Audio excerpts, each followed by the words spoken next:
What is going on, folks? It is Dr. Ivan LeBeau, and I'm coming at you once again from the X-Lair to provide you my very deep and insightful thoughts into the first episode of the new Disney Plus MCU series, the third to actually come to fruition, Loki. Loki, L-O-K-I, the brother of Thor, the star of, let me see, 1, 2, 3, 4, 5 films?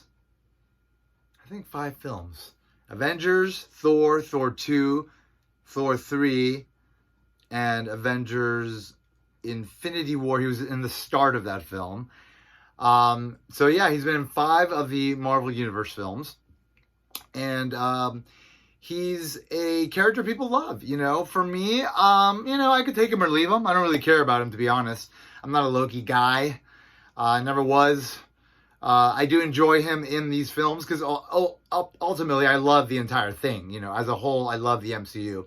And so I'm going to love most of it. But in terms of just like, if I was to have a hierarchy of things that I like within it, you know, Loki doesn't rank that high because I never read Thor. I never read the Avengers. I never read anything that involved Loki beyond the Infinity Gauntlet. And, you know, the big crossovers that involved all of the characters that ultimately you would wind up seeing sort of a snippet of everybody in. But beyond that, I never really cared about Loki. You know, I had him in some of these Marvel card sets that they used to release. I think they still release them, but now they're like blowing up, by the way, over the internet. If you have a set of those old Marvel Universe cards going from back to Series 1, some of those cards at like mint condition are going for like over $2,000 if they're graded. Like I think there's like a Black Panther card that if it's in mint, it's over $2,000. Is what it's selling for, which is really fucking insane. But you know, life is weird. It was a result of the pandemic. During the pandemic, a lot of people got into like all the old stuff they used to be into when they were younger, and now they have money so they can afford to buy it at high prices, and so that obviously pushes up the price. And so ultimately we wound up with really high prices on comic books and some of these cards and who knows what else. So it's all very sort of reflective of this new time period in which the MCU has basically redefined fandom for Marvel specifically. And I think as a result of that, big things are going to continue to come from it, just like this fucking show. Episode 1, we finally see what happened to Loki when he took the Tesseract towards the middle or the latter half of Avengers Endgame, right? He disappeared. We knew something was going to come of that, and now we finally got it. So we see him. He pops out in, is it a Mongolian desert? Yes. And then the Time Variance Authority shows up immediately, takes him away immediately. There's some time tricks being played. I'm like, who's this Time Variance Authority? I don't know the Time Variance Authority. Again, I never read Thor. I have come to understand that they are part of Thor lore. They first appeared in Thor. So this is all part of something that I'm not too familiar with. But clearly, this is an important component of things to come. Because we're slowly starting to talk about multiverse. Like, first they kind of cock-teased us with Spider-Man Far From Home, right? Teasing us that Mysterio was part of the multiverse, but he actually was not. And now we have Doctor Strange in the Multiverse of Madness coming up, which hypothetically, based on things that we assume, and not a lot of concrete information, but really some, decent patterns of information that leads us to conclude with some certainty that it will result from things that happen in WandaVision. And spoilers for WandaVision, if you haven't seen it, like, you better have seen all the Disney Plus films. If you, all the Disney Plus MCU stuff, you should have seen all the MCU stuff leading up to whatever I'm talking about in any given video. I'm going to assume that's the case. If not, you should not be watching this video. You should walk away and do something else. But that purportedly is going to be a result of WandaVision that obviously involved Wanda doing something to reality. And I'm assuming she was tapping into a multiverse.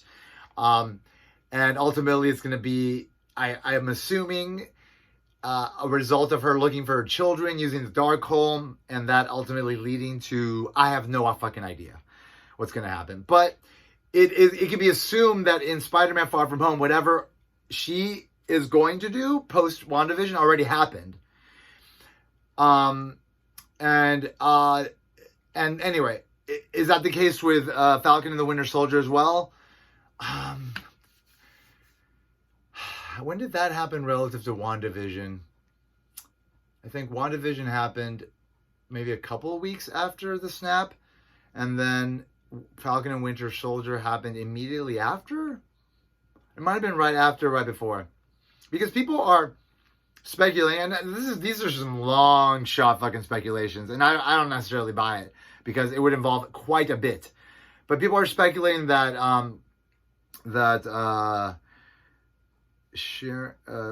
Carter, not Sharon, yeah, Sharon Carter. That Sharon Carter is actually Mystique. Now, if whatever Wanda does that leads to whatever's going to happen in Doctor Strange and the Multiverse of Madness, if whatever she did happened before Falcon and Winter Soldier, which I'm not exactly sure about, actually. I don't think it did, but let's say hypothetically it did, then that would have already affected the reality of the show, and therefore maybe mutants have already been brought in from an alternate universe. I have no clue how it's going to work. And I'm not going to speculate on it, because I'm going to leave Kevin Feige and his beautiful team of people, creative people, to come up with the best way possible to get things to work on the scale that they wanted to work, so they could interweave bigger storylines like, the X-Men and mutants and maybe even Krakoa. Because today, X-Men number 12, not number 12, I think it was 21. Issue 21 came out of this new era of the X-Men, which is the House of X, Powers of X, sort of evolution of the X-Men story, that is very dope. Like, if you have not read this story, read it. It's fantastic. The art is great. The storytelling is great. It's Jonathan Hickman, Pepe Larraz, and something Silva, RB Silva, doing the art. Anyway, this is a Mark Brooks cover, which just spectacular. But this is a great fucking story. And today, in X-Men number 21, there's like this big thing happening on the island nation of Krakoa, which is where all the mutants are. And who shows up at this gala event but Kevin Feige? Kevin Feige is in the gala. And it was very clear. He's like wearing his cap. It looks like him. And he's talking to Cyclops, and he's like, tell me your story. And then Cyclops is like, it's complicated. And it was like one of those moments where it's like, oh, yes, Kevin Feige is very up in everything that's going on right now in Marvel in general. Because I believe he's the head of Marvel Creative now, which under it is Marvel Comics. So I believe he's been guiding the direction of the comics for a bit now. They've known about X-Men coming for a long time. And this sort of re-evolution of the X-Men, reinvention in a sense. It's not a reinvention, it's an evolution, because it brings all the elements together from all of the decades of storytelling. It just all converges into something that makes sense, and it works really well. At least as far as I'm concerned. I don't care about what other people think. Everybody has their own opinion. But I'm really enjoying it. And so Kevin Feige being there implies that not only are mutants going to be incorporated into the MCU, but it is likely to be this version. Because I think it's important for them to present mutants and X-Men in a different light than they've been presented before. Or else you're just doing the exact same thing, but you're making it a little closer to what the comics are. And people would like that, but you also kind of want to kind of surprise them. You want to take them down, surprising directions.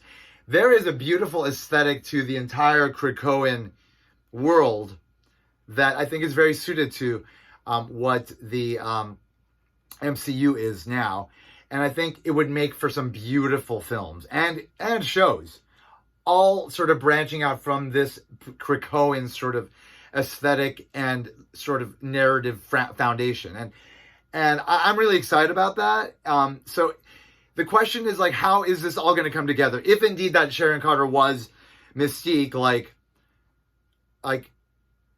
whatever happened already happened. And is Mystique part of this universe? You know, is there a Krakoa already on Earth, and has it been shielded? You know, are the mutants hiding? I mean, these are all things that are very possible, because all they would have to do is have a powerful, or maybe even a set of powerful mutants, just collectively block out anybody's ability to see the mutants. I mean, that's all they would have to do. And Professor X would be suited to do that. So really, everything that is going on the island could already be going on. It's just in an isolated way. Anyway, there are ways. I'm not going to try to figure it out, because whatever it is, they've already figured it out. And I have a feeling that a lot of what happens in the comic books is sort of guided by what they want to do eventually in the films or in the MCU live action stuff. So I don't know. I'm very excited about that. But the reason why I brought all that up was because within Loki, there is a mention. Well, they explain. Remember when Loki shows up at the place, and it's all very kind of quirky and kind of like postmodern-y, where it's like you have some sort of anachronistic elements that seem out of place, but they're futuristic, but they're in the past. But it's all sort of this mishmash of technological evolutions that span time, that sort of come together to make something interesting. When they had that video, that cartoon sort of explaining the Time Variance Authority, there was a clear mention of the fact that there was a multiverse. So we're at a point in the history of existence where a multiverse existed, and that multiple timelines were warring against each other for dominance, which is a crazy concept to consider. But if you consider just the abstract notion of parallel timelines, and each of those timelines having some badass warriors that are able to travel interdimensionally, then I could totally see an interdimensional war happening in a multi-dimension. So, sure. Apparently, it all went sour, and then there's this new timeline, and there's a Time Variance Authority who's been kind of controlling things to the point where they keep the timeline tidy, right? So it's one timeline. It's one tight timeline is what they're trying to do. And anytime there's a branch, they come in and they erase that branch, right? Except they didn't with the Avengers, because that needed to happen, they said. That's something that had to happen. So it was clear in the scheme of reality that Thanos would snap out half the universe, and that the Avengers would have to undo that, because what he did was likely not something that the universe wanted to happen, in a sense. Like, it was something very selfish for him. I don't know. In the end, you don't think too much about the rules, but there are fucking rules, right? So there is a multiverse that exists. And so that multiverse has been condensed into one timeline, but a multiverse exists is the point.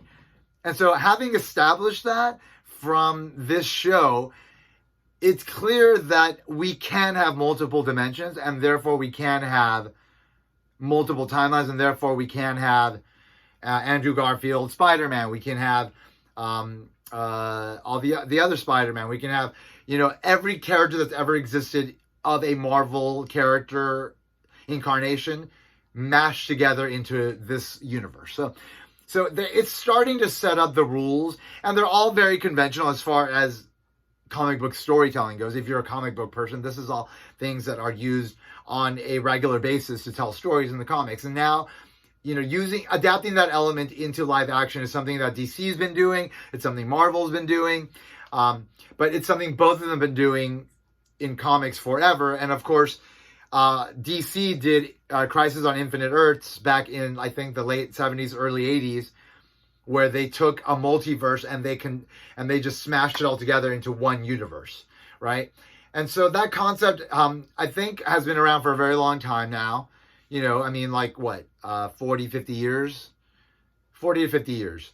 So it's fair game. They're doing it. It works. It allows you to tell a lot of different stories in a lot of different ways. You can have multiple Batman existing in different franchises, which I believe is what WB is planning. So I believe that's where we're heading. I like the way Marvel's doing it. Of course, they're doing it with more finesse. Kevin Feige is the shit. This guy is a fan of Marvel, and he is a master of the craft of filmmaking within the Hollywood system that he works. And so he always knows how to knock it out of the park. So everything he's doing, the way he's doing it, is very special in it of itself, independent of all the other versions of things that are happening and, you know, in some other companies or whatever the fuck. And so it's definitely something to keep up with, because I mean clearly a good job is being done.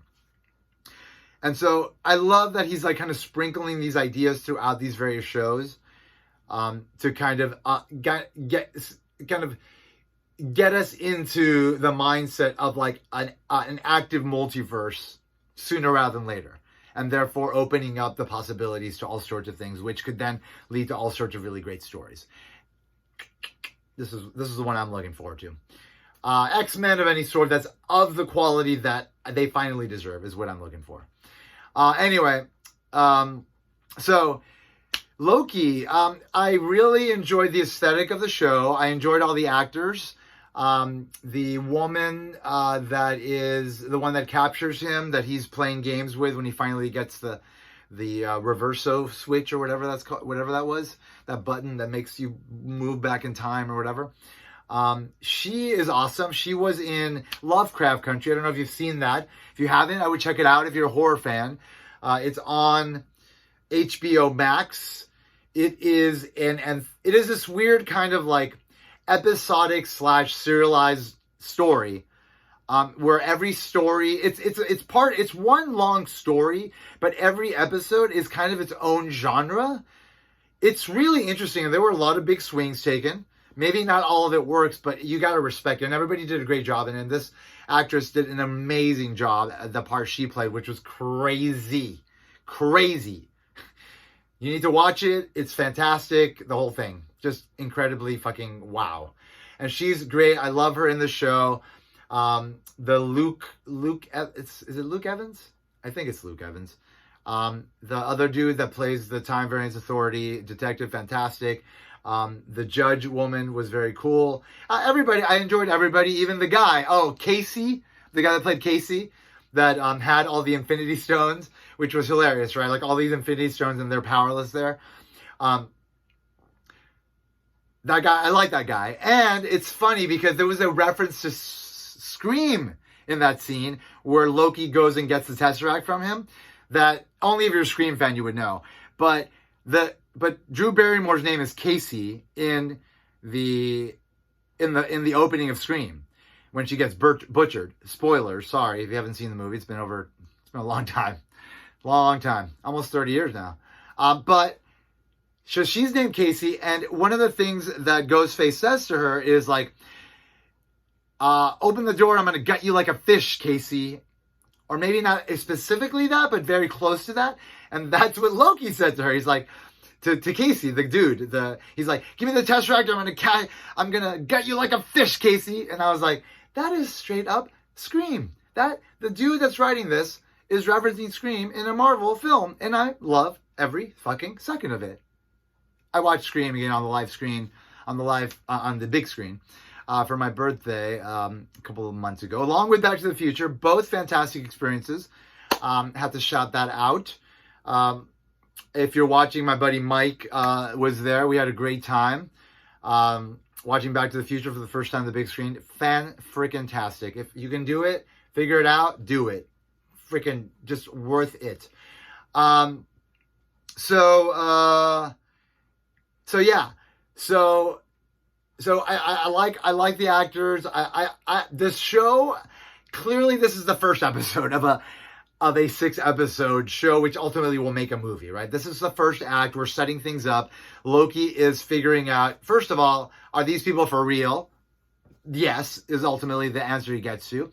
Throughout the process, the dude, Luke Evans, is trying to figure out, I don't even know, it's not, Luke Evans is not his last name. Luke Evans is the guy that is the really attractive dude, the hot dude that played Gaston, who I plan to marry one day, by the way. I don't plan to marry him, but I would like to marry him. Anyway, let's move on to reality, where I'm not marrying Luke Evans. And Luke something, I forgot his name. I'm not a comedy guy. He's a comedy dude. Anyway, he is asking Loki a lot of questions, right? A lot of really probing questions, like why do you do the things you do? And it's like a really nice examination of sort of Loki, like the psychology of Loki, like why does he do these things? Like what is he trying to achieve? Like we've had indicators, but he's never flat out said it. And it seems very, very sort of precise. And we know that this Luke dude is looking for a killer. We don't know who it is. And then ultimately we find out it is Loki. And so therefore we find out that all the questions he was asking are really to find out what his motivations are, because he's actually hunting him. And that, I like that a lot. It gave us a solid, like, narrative point of intrigue, right? Oh shit, like everything that's been happening is because of a very specific reason, and that's going to lead us to the end scene, right, where we see a shadowy figure like kill 4 of these time variant officers, but we don't see his face, so that's sort of surprising. And that also brings up the question. Now, this is an interesting thing that I thought about, that throughout WandaVision, it was very much the common sort of speculation that Mephisto was behind a lot of what was going on. And I never bought it for a fucking second, but everybody was all up in Mephisto's ass, so I was like, okay, well, I'm not going to be up in that ass, because, Saddam Hussein has been up that ass, and I don't need to be up that ass. Anyway, so I never bought that, but I thought that was hilarious, that there was so much emphasis placed on it. And then we cut to this show, and we have that scene at the beginning where that little boy's in that church. It's like 1850 something. It's Paris. There's been a slaughter of some of these time variant officers, and then that Luke dude talks to a kid and asks him who did this, and the kid pointed at a stained glass window. That's the fucking devil. And the devil's Mephisto. So it's like, and then we say that it's Loki, but we don't show Loki. So are we actually dealing with Mephisto this time? Because that would be hilarious. And if that was the case, did somebody within Marvel start that rumor online and cause it to go viral to sort of draw the scent to that character, make it a misdirect in that show, but then bring it back to it actually being that character in this show? Because I could buy Mephisto being a villain of Loki. I could totally buy that, because one's a god of mischief, the other's one like the god of hell, basically. And so it's sort of an interesting thing that's being brought up here that had me thinking, which is fun. That's what the show's about. That's why they break it up into 6 episodes, so that we can dive deep into these weird sort of questions. So yeah, it's interesting. Now, I really enjoyed the whole exploration of Loki, and then him ultimately revealing I'm just a scared kid, and I need to piss on the ground and make people scared of me so that I, the weak one, seem stronger. And he was very vulnerable at that point, because he realized I'm gonna die. I've seen my parents die, and then I've seen myself die, and therefore I should not exist, and therefore my life has no meaning aside from the meaning that you can possibly give me. So here, let me open myself up to you, and then, hopefully you can open yourself up to allowing my life to have some meaning. And so I found that to be great. And I'm looking forward to seeing where the show's going to go. I'm looking forward to seeing the sort of things that will happen within the show. We saw something in the trailer. I don't know if it implied that we were in the Soul Stone sort of place, but it did sort of imply that. And there are Infinity Stones that don't work in this place, but maybe he could take them out, and maybe he can go to that Soul Stone place, and maybe something happens there. I don't know. I'm very curious to see what's going to happen, but I'm very excited to see what's going to happen. And another thing I heard about was that he's going to be revealed to be gender fluid, which is very cool, I'm homosexual, and I'm part of the LGBTQIA plus community, and representation is important, and there's a big sort of movement happening right now where things are actually improving in terms of representation. And there are folks out there that are gender fluid, they don't necessarily represent any particular gender. They sort of fall somewhere in between the spectrum of male and female, where they're at the ends, and hey, to each their own. I don't identify in that way, but if they do, then they do. And so I think it's good that we have characters of this sort represented. He is not being turned into this, as a lot of people have a lot of problems with, where, you know, characters in comics are often turned into a particular sort of marginalized group, and they feel that that's not authentic, and that why not just come up with a new character.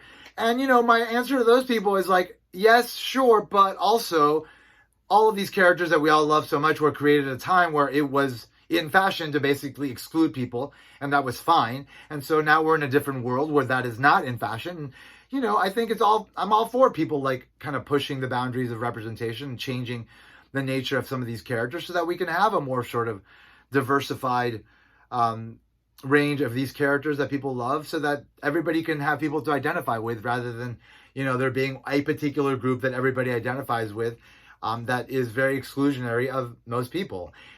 It's called living in a world where everybody lives together, and we all acknowledge that, and we try to make the best of this thing together. That's what it's called. But people are always going to be up in arms about something, and no matter what happens, that is going to be the case. But the bottom line is that there are powerful entities in the world that are working towards improving representation in media, and I'm all for it. I mean, I have this great sort of t-shirt here where Cyclops and Scott are implied to be hooking up behind Jean's back. I mean, you know, that is not necessarily something that is out of the range of possibilities.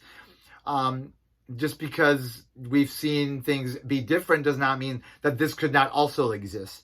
You know, I'm not saying it will exist. I'm not saying this is something that actually happened, and I don't care if it happens or it doesn't happen. But in the end, like, why not? You know, why not just try things? Like, we've tried some things. Let's try other things. Like, it's not often you get stories and characters that live for decades, if not centuries. And that's ultimately what's going to happen with all these characters. They're going to live for centuries. And so they need to evolve, they need to change, they need to become something different for different times. And that's just the way things are. And if people don't like that, they can be tied to the versions of the characters that they loved that didn't sort of represent change for them. And that still exists. Like, nobody's going to take away the decades worth of stories where people were excluded and there wasn't representation. Nobody's taking that away from anybody. You know, they're still there. And if people want to be sort of anchor to like a particular sort of representation, then they have every right to be able to do that if they want. But like, don't get in the way of the world changing to suit everybody, you know, because the world is a lot bigger than any of us, and that's just the way it is. Like, either you accept it or you don't, but it is what it is, and you can't change it. So anyway, happy that Loki is ultimately going to be revealed to be gender fluid in this show. I think that's going to be very positive for the Marvel Universe in general. And happy Pride Month. This is Pride Month. It's the time when all of us together celebrate just diversity in sort of the sexual and gender spectrum of things. Because bottom line is that there were a lot of people for a very long time that wanted to exclude us. And I grew up in a world where I was terrified of revealing any sort of sexual feelings toward other men in any way. Just terrified of it. Like, terrified.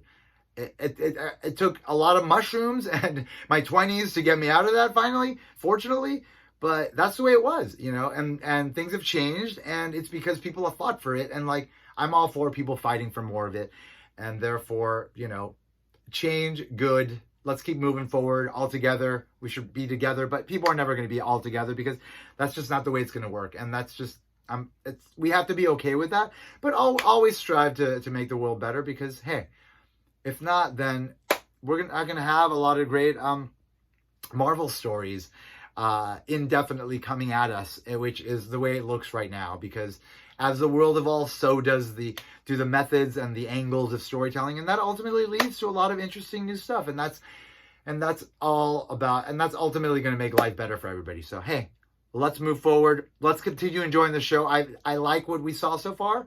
I'm excited to see more. We'll see what happens with the show. WandaVision's still my favorite. I love Falcon and Winter Soldier. I thought it was fantastic. I thought they did a great job there, and I'm excited to see where a lot of stuff that was set up in that show is going to go.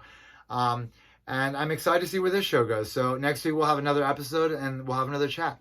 Until then, I hope everybody has a great sort of time. I want to show off my little Infinity Gauntlet bling that I just got in the mail recently. I felt I need a little Infinity Gauntlet action up in this bold day. And so there you go. A little Infinity Gauntlet. Snap to it, bitches. Yeah, I hope everybody has a great week. I hope everybody's been well. It's been crazy, but things are getting better in the U.S. I don't know about the rest of the world, unfortunately. A lot of places are not doing well in terms of the pandemic, but I hope everybody the best and hang in there, and hopefully we'll all get through this, and that's that. But I'm vaccinated and I'm moving forward, and hopefully we can all move forward. But definitely I always have the rest of the world in my thoughts because we are one planet, mofos. Anyway, I hope everybody is doing well and does well, and we will speak again next week. And as always, I want to remind you that if you have not already, you better put an X in that box, ladies and gentlemen, because ain't nobody checking me. Take care, folks. Bye-bye.